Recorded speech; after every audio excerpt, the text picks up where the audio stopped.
How we doing, everyone? This is Dr. B. I'm sitting down with Nahum. What's going on? Another episode here, the Submission Mindset Podcast. This one is going to be real quick. We're going to talk about a topic that's somewhat controversial, and I'm really interested in your thoughts about this one, Nahum, is belt promotions.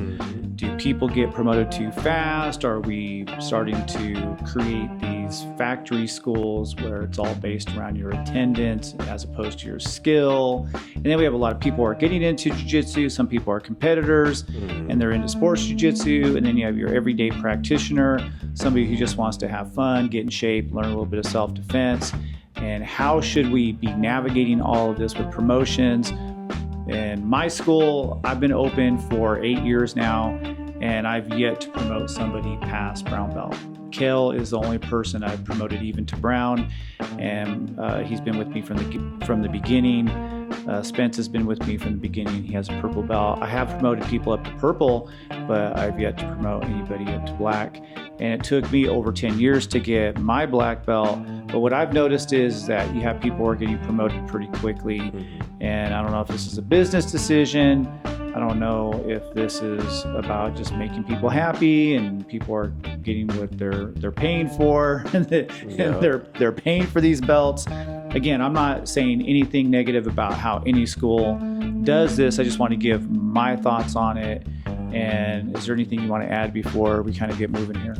No, I just think that as a blue belt personally, initially I thought belts mattered, but the more I train jiu-jitsu, the more I train to be better at jiu-jitsu and to train, not for like the actual belt. So, so that poses its own question in itself as to like why you should be training and how you can get, a reward from training for so long if you don't care about the belt system.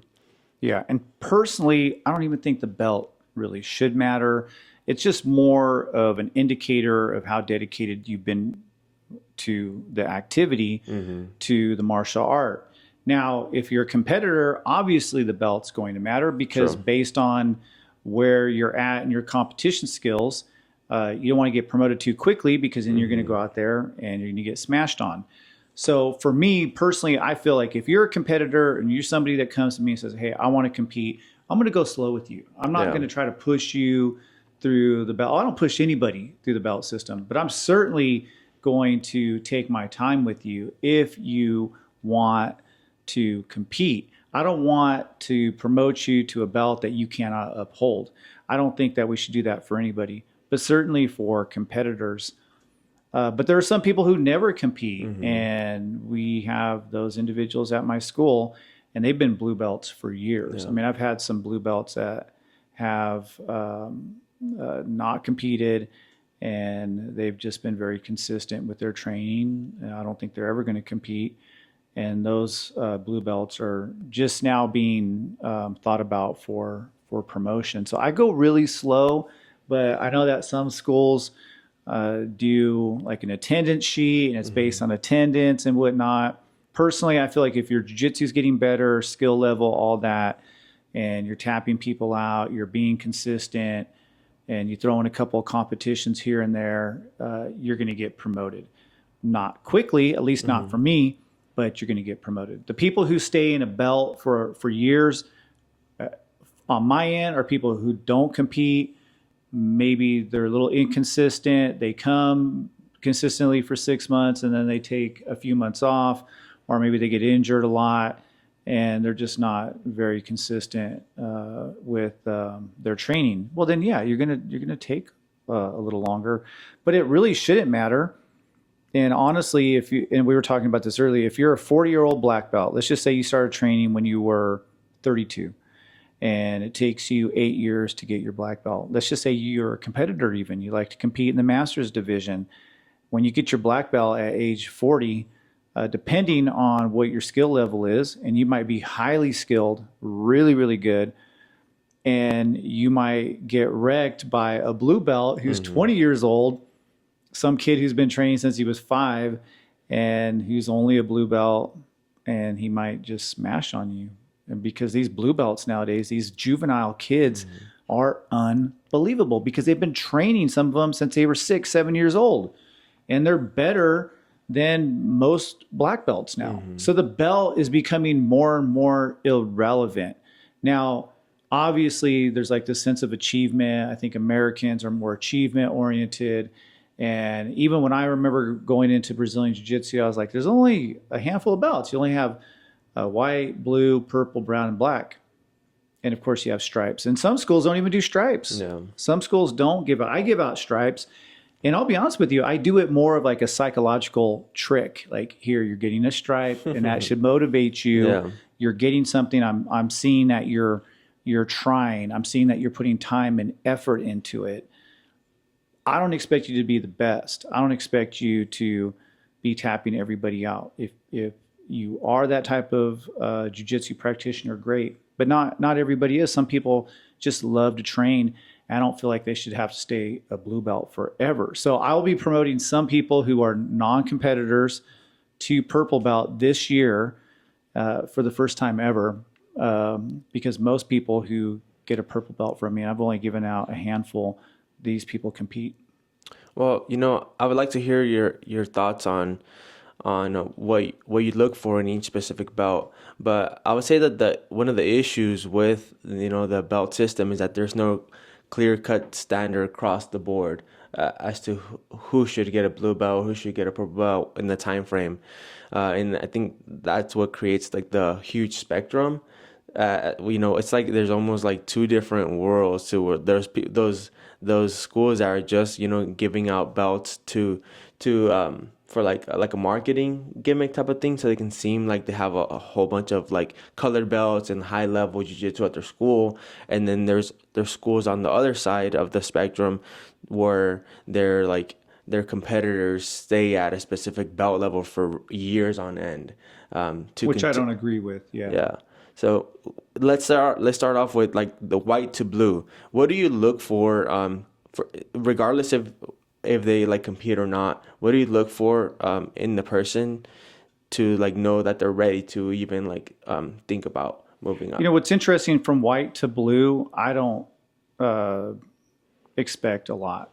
I really don't. At least I don't feel like I do. I think it's fairly easy for somebody to get a blue belt from my school. And what I mean by easy is this: you got to show up and you got to be consistent and you got to be making progress. I don't think that's a lot to ask when you come in as a white belt. You don't know shit, Sure. Right? If you come in as a white belt, you don't know anything, and after 12 months or 18 months, you still don't know anything, well, then that's my fault. I blame that on me. Now, if you're a white belt and you come in to my gym with no experience, and you come in 1 week and you miss a month, and you come in another week and you miss another 2 weeks, well, then, yeah, you're probably going to stay a white belt a lot longer than you should have. But if you're a consistent white belt at my school, I feel like I can get you to blue belt in 12 to 18 months. And then that long journey from blue to purple begins. And I say long because I'm not going to promote you to purple belt until I feel comfortable that you can go to another school and you can hold your own. Because I don't want my students who are purple belts to go to a school, they just get their ass kicked by a bunch of white belts and a bunch of blue belts, and they come back to me and they report about how unpleasant it was to get beat by white belts or blue belts. So if you go to another school and you're a blue belt and you get beat, if you get wrecked by other blue belts, well, you're a blue belt. And the blue belt period is varies from great blue belts on one hand to so-so blue belts that are just guys that just stuck it out long enough to get a blue belt. And so it goes back to what you had said earlier. The belt doesn't even matter anymore. It's more about where are you at in your life, your own personal journey. I started jiu-jitsu when I was in my 30s, and I was already older already. I wasn't going to be competitive in the adult division. I did compete because I've always loved competing. But these kids that are coming up who are juveniles now, they've already been training for 7-8 years. Their jiu-jitsu is unbelievable. Their technique is better than a lot of black belts. Yeah. And there's nothing wrong with that. That's their journey. People just need to focus on just enjoying jiu-jitsu and having fun and getting better at it. Not the belt, because the belt doesn't make you. It's what Hoist Gracie says. It always resonates with me, is that the belt covers 2 inches of your ass. You got to cover the rest. Yeah. Right. And I don't want to promote somebody who doesn't deserve to be promoted. I'm not going to give you a black belt if I don't feel as though you really put in the time and the effort to earn that black belt, because that, to me, is a lot of hard work, and we shouldn't, dumb down our belt system just because, like you said, we want to get more colored belts. I don't know. I like having a bunch of badass blue belts in my gym. Yeah. I'd rather have a bunch of badass blue belts than have a bunch of browns and black belts, going out there, going to other open mats and then getting wrecked and coming back going, man, we suck. Picking your brain a little bit more about this. So, since there's no like clear-cut standard across the board from gym to gym, I know a lot of schools, they don't test for the next belt, but you do. Why did you decide to actually have like a blue belt test? It's a good question. So I received my blue belt from Hoist, and we kind of had a test. Our test was, we went to his seminar and he watched us train, and he just watched us beat the holy hell out of each other. And he just decided, based on what he saw, whether or not to promote us or not, or to give us a stripe or what have you. So I didn't take a test for my blue belt, but then my purple belt, I tested under Kleber. My brown belt, I tested under Kleber. And then my black belt, I didn't have to take a test. But I just feel like it's good to know certain techniques, foundational techniques for your blue belt, and for you to pretty much understand the foundational techniques that everybody should know and be able to teach them as well. And I think that a test is good for that. I don't put all my eggs in one basket, though. Just because you know what's on the test, that isn't going to cut it either. You're going to have to be able to demonstrate on the mat that you're pretty good. I have to see with a purple belt that you have a game, that you have developed your game doesn't have to be perfected, but you have to have some kind of game. You can't still be thinking about, I don't know what kind of jiu-jitsu I want to do. You have to be good at some part of jiu-jitsu, whether it's passing guard, maybe you're half guard, maybe it's ashigurami, maybe you have a really great arm bar. And this is from blue to purple. That's blue to purple. Got it. Blue belts, I don't expect my blue belts to have developed a game yet. I don't see, once you get your blue belt, if you have a game, it's because you started training when you were 6 and you went through the kids belt system, and then you're handed a blue when you're 16.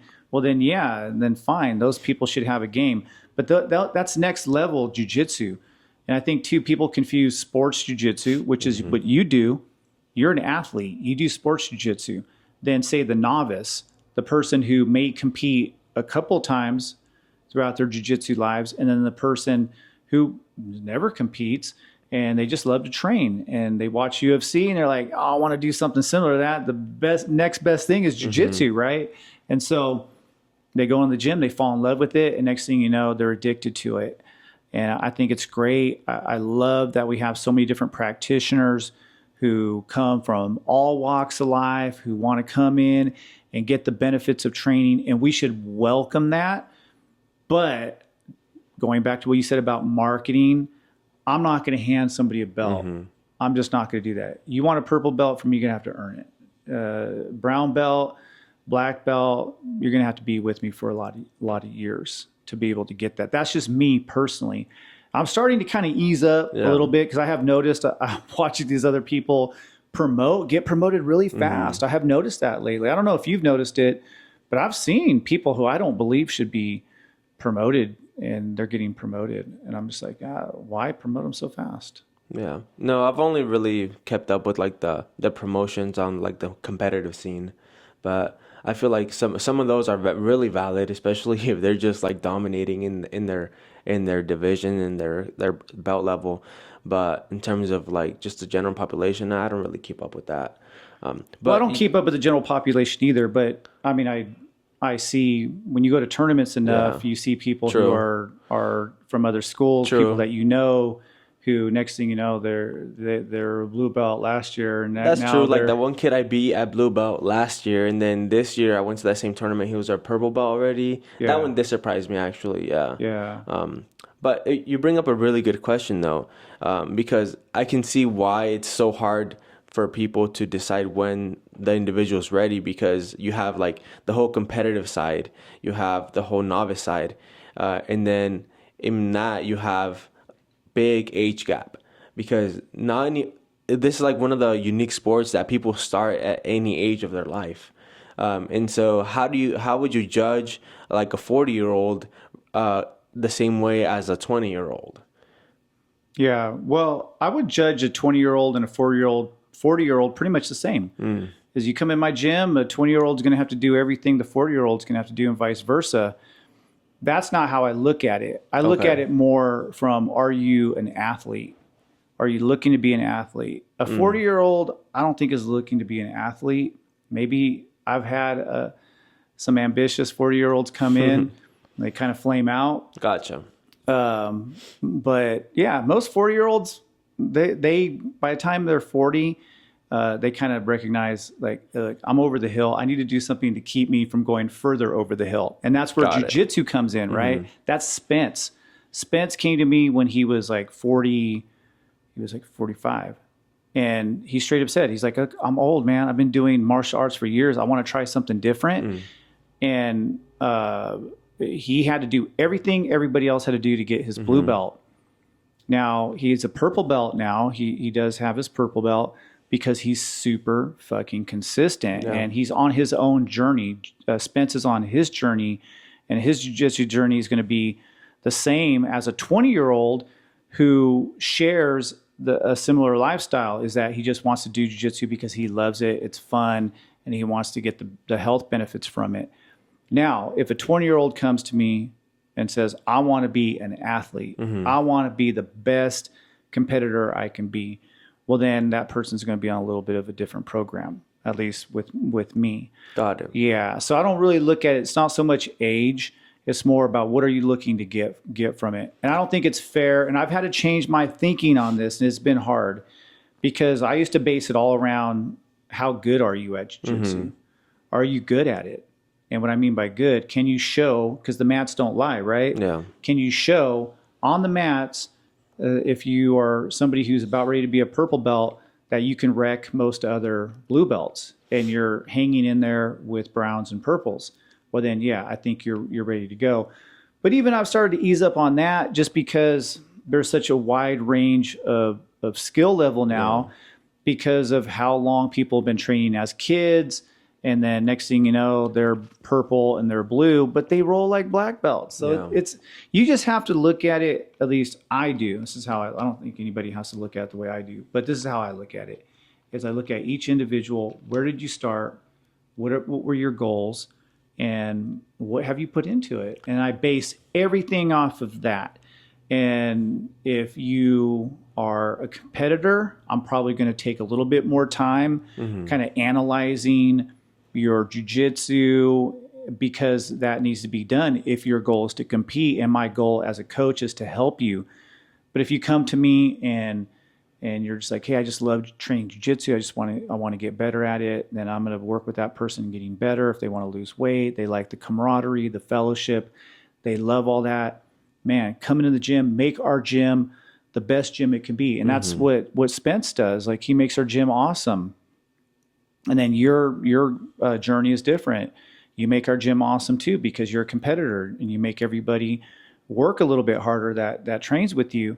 So I look at it as an individual by individual basis, and I kind of split up the practitioner, the average practitioner, which is the majority of jiu-jitsu, which is who I prefer to work with, because I feel like athletes, and you are not included in this at all, and either is Kel, but most athletes are selfish because you kind of have to be selfish. You kind of have to be about you, right? And about your come up if you're trying to accomplish something.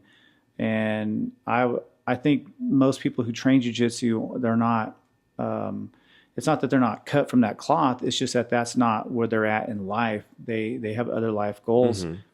and it's not to be just a competitor and whatnot. And I think that's the majority. And I love working with those people. And if you are a competitor, I definitely enjoy working with those individuals as well. But I don't lean one way or another. I love all my students, as long as you treat everybody with respect and you come into the gym and you add to the gym culture that we have. I don't really care how old you are, what your physical limitations are. We'll figure out a way to get you to wherever it is that you want to get to. I can kind of see how, especially the bigger schools, have to base their promotions based off of attendance, because you own a smaller school. It's definitely gotten way bigger since I started, but it is smaller to where you're able to invest time in each individual person and like judge them off of their individual journey, how you're saying. And also you want to, and you're like a great coach that you actually are invested in your students. But I can kind of see how like either bigger schools or just or school owners that they're just doing it as a business, to where they don't want, or either have the time to invest and judge each student through their own journey, or just don't have the capacity to it because they have so many students. So I can kind of see why they have to resort to like just the attendance based. Yeah. Which I don't know if I necessarily agree with that. I think even if you have a big school, you can still you have to trust other coaches too. Mm-hmm. If your school's so big where you can't give each student some individual attention, then I think that's I definitely think that's problematic. Mm-hmm. Because all big schools has more than one coaches. Yeah, that's true. You have coaches like me. I rely on Dave for the more. I'm not going to go to the 5 a.m. class and train with those guys. Like, I've done it before, but I'm not doing that because it's too damn early. But I rely on Dave. Dave is a black belt. Mm-hmm. Dave has been training longer than me, and he puts his time and effort into his guys, and he's always letting me know how they're doing. And so I lean on him, and I feel like that's kind of what big schools should do. If you go into a school and you're just a number and you're just training there just because it's got a fancy name, mm-hmm. I don't know. I think I'd rather train somewhere else where I'd rather be at a small school personally, or maybe not a small school, but a program to where I get to actually know the person who runs the program, the person who has the vision. Just because it's a kind of culture that you're joining. And I don't know, for me, I want everybody to feel as though I'm accessible, and that I would want them to be successful in whatever it is that they're trying to achieve. Now, obviously, I can't be all things to all people as a coach, and I've also recognized that too. There's some times where some people have recognized that my school isn't really for them, which is perfectly fine. People can go and train wherever they want to train. But I definitely do try my best to look at every individual on their own. I'm not going to treat Spence the same way I would treat you. I don't think that would be fair to him. And I would definitely be a lot harder on you because you're a competitor and you're telling me that, hey, this is what I want to do. So yeah, I'm going to put you through the, competition, training type of program. And sometimes you're going to go home a little bit more sore than Spence, sometimes I won't even let him roll. I'm like, dude, you need to take a day off. Mm-hmm. You're old. I want you to be able to continue to do this for years to come. And sometimes he overtrains. Mm. And it seems like with somebody like Josh overtrains too. He's 40 years old, and I've had to tell him, like, bro, you're 40 now. I know you're not that 40 is old. Yeah. I mean, I'm 53. So, but I want you guys to do this for a long period of time. I don't want people to get seriously injured doing this because it's not worth it. This is supposed to be fun. Yeah. And for somebody like you, it's a little different because you have goals. You're an athlete. Well, you're in a combat sport. You're an athlete in a combat sport. You're going to get nicked up. That's just gonna happen. And there'll come a day and time when this will all end for you, and you'll just coach jiu-jitsu and train for fun and maybe compete from time to time. And man, there's nothing wrong with that. But get the most out of of it that you can get out of it now. Enjoy whatever belt that you're in. And my advice to all practitioners out there, just learn to love jiu-jitsu. That's true. If you're in it for the belt, you're in it for the wrong reasons. If you're a sandbagger, you're an asshole, and you should not be that. Because there are sandbaggers out there. I remember a few tournaments where these guys, I'm like, that is not a white belt. Yeah. And that's bullshit too. So if you're somebody who's been training for 10 years and you're still a white belt, you're like, I'm forever a blue belt. And it's like, shut the fuck up and go to a school that's going to promote you. Because it's not fair to the other people who want to compete against somebody who is there at their level. But I will say this about jiu-jitsu is that the blue belt today is not the blue belt of 20 years ago. Because blue belts today are badasses. They are. And they'll wreck black belts all day long. And I look at old matches, black belt matches, and I look at the current black belts today, and I'm like, damn, man, jiu-jitsu has evolved. It's just crazy. Yeah. Yeah. But no, to piggyback off of that, I'm a blue belt. So thank you. No, definitely need much I'm gonna improvement. promote you to purple now. Man, I take that back. Forever a white belt. That's funny. But yeah, no, I agree. I think you have to train because you like training, and then that in itself will make the belt even sweeter. If you're just focused on the belt, you're gonna kind of build resentment, and it's gonna feel like work coming in just to get promoted, just to gain the stripe. It's not gonna feel as rewarding or as enjoyable. So definitely just learn to love training, and then once it does come, you're gonna love it even more. You know what's interesting though? I have never had anybody at my gym that has ever complained about not getting promoted to a new belt. Nobody has ever come to me and is like, I deserve my purple or I deserve my blue belt. Never had it happen. I've had people do the opposite, say, I don't know if I'm ready. That's not their decision. That's my decision as a coach. But I've been pretty lucky. I think that's kind of embarrassing if you're going to your coach and you're asking him, hey, why am I not getting promoted? True.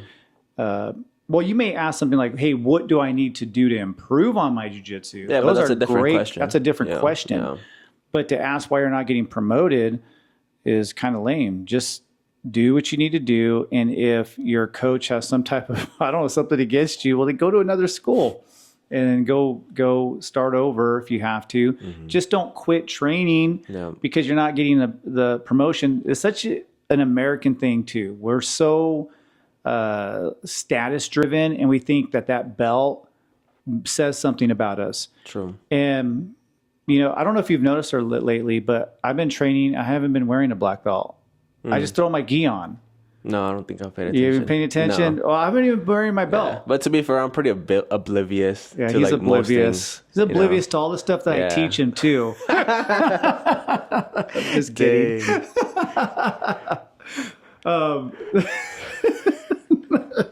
So, what was I saying? Oh, yeah, not even wearing the belt. So lately, I haven't even been wearing my belt. And yesterday, when I trained, I wanted my belt. I couldn't even find my black belts. I have two of them. I have the one I got when I was promoted, and then I bought another one. And they were hiding in the back somewhere. And so I was like, yeah, I'll throw my black belt on today. But I've been training without it and teaching without my black belt on just because, I don't know, it doesn't really matter. What matters is what's your knowledge? What do you know? I'm an old black belt, and I went to the Worlds with you recently, and I look at these blue belts, and they'd kill me, especially right now with my hurt back. These guys are man, they're next level. These kids have been training for years. They're supreme athletes. I'm an old guy that loves jiu-jitsu, that I love being on the mats. I just get so much from it. I can't even list all the things. I'd be here all day, all the benefits that I have been given from jiu-jitsu.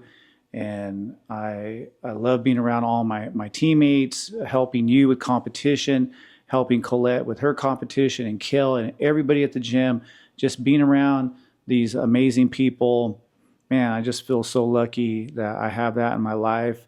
And it makes me feel as though I have everything that I need, my friendships and the positive, healthy interaction with others.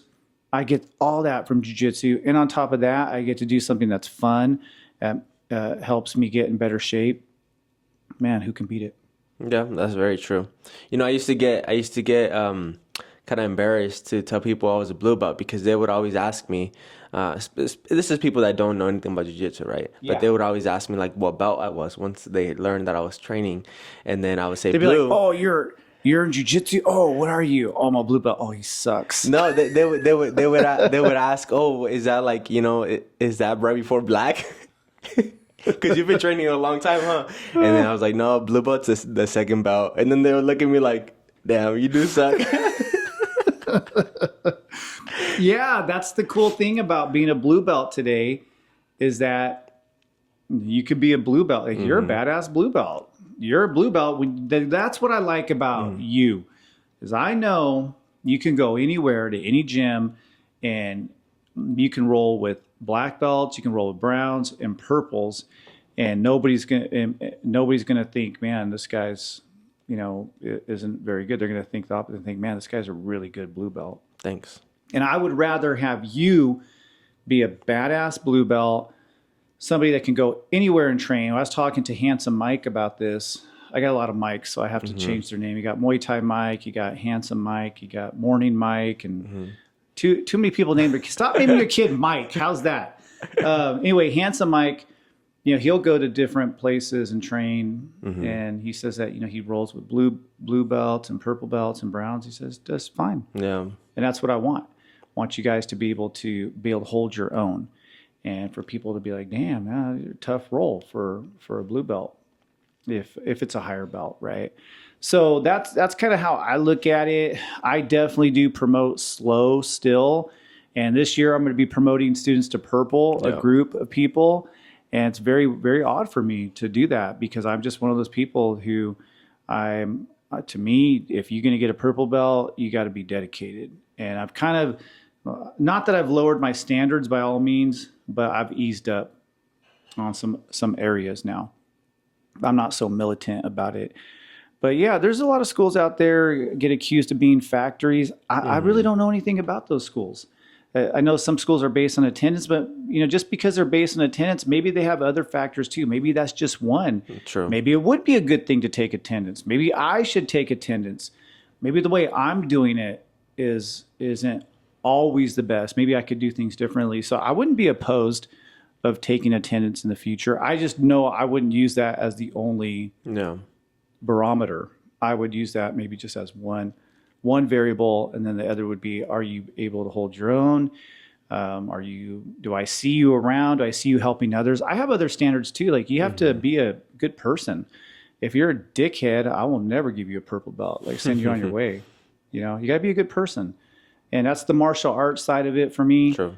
Is that, your jiu-jitsu should make you a better human being.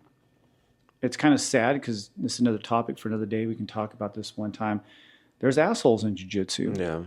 And maybe we can do an episode on, assholes who train jiu-jitsu. But I don't have any at my gym. I get rid of them all. Send them out the door to other. They go find another home. So anyway, anything else? No, just don't focus on the belt. Just enjoy it. Just enjoy training. I think I'm leaving this episode more confused than anything. But this was supposed to be a micro episode, by the way, and we're already 34 minutes in as of right now. Because it's a topic with a lot of questions. That's why it is a topic with a lot of questions. Yeah, that's why I have more now than when we started. But yeah, now I'm having to reevaluate. Watch next week when we do our next episode. You'll see me basing everything off of attendance. Everybody will be holding up their card at the beginning of class. That's great. That'd be funny. That would be kind of funny. Come stamp me. Yeah, get your card out. You're about ready to get stamped. That's funny. Anyway, this is the Submission Mindset Podcast, and I'm sitting down with my co-host Nahum. Any last words? any topics in mind, reach out to our social medias, either individually or the podcast one. The podcast Instagram is Submission Mindset. My personal Instagram is STC_Nahum, spelled Nahum. And reach out with any questions, concerns, negative comments. Not the concerns. Oh yeah. Bring the negative comments. I want some good negative comments. I want some negativity here. We need some haters. I want some haters. Yeah, where are the haters at? Man, we don't have any haters yet. Not yet. Yeah, not yet. Well, I'm sure, there's people who probably listen to us like, who the hell are you two guys to be talking about jiu-jitsu and life? And I think we're the perfect people to talk about it because you and I have had to fight for everything that we've received. And I feel like I have a little bit of wisdom to impart, even though, I don't run some big, massive jiu-jitsu school. I'm not a world champion. You're not a world champion yet, but who knows? It could happen, right? Stay tuned. Find out. Keep coming along on this journey with us. And that day may very well come. I believe that it is definitely possible. But yeah, so I enjoy these topics. They're fun, whether it's jiu-jitsu, whether it's business, or just life in general, just how to be a better person. Tune into the Submission Mindset podcast because we're not only submitting obstacles on the mats, it's off the mats as well. Mm-hmm. I got all kinds of personal stories that I'm really interested in sharing just about my life and just all the things that I had to overcome to get here to this seat right here today. Anyway, appreciate you all. Yeah. Until next time. But until then, stay on the mats, keep training, stay on that hero's journey, right? Yes, sir. Stay on that hero's journey. Make your story an epic. Let's go.